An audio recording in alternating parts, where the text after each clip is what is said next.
Assalamualaikum everyone. Welcome back to our professional writing skills master class.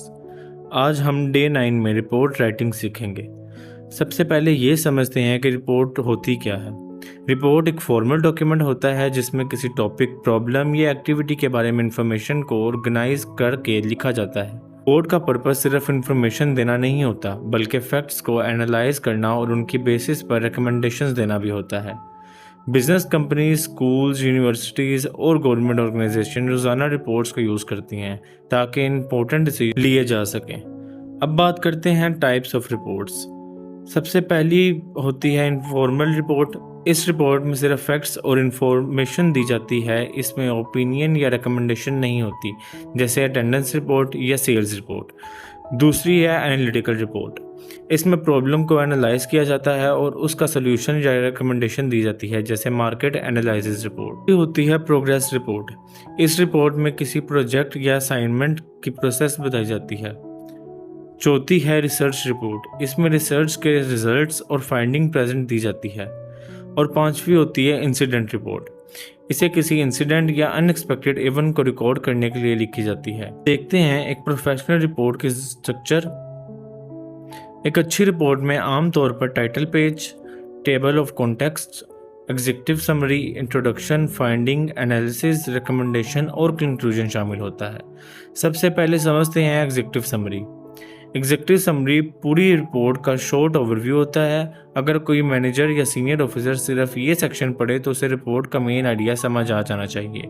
इसमें report का purpose, finding, recommendation लिखी जाती है। उसके बाद आता है फाइंडिंग्स। फाइंडिंग्स में हम सर्वे, ऑब्जर्वेशन या रिसर्च से जो फैक्ट्स कलेक्ट करते हैं वो लिखते हैं। इस सेक्शन में पर्सनल ओपिनियन नहीं होती, सिर्फ एविडेंस और डाटा प्रेजेंट किया जाता है। इसके बाद आता है एनालिसिस। एनालिसिस में हम एक्सप्लेन करते हैं कि फाइंडिंग का मतलब क्या है।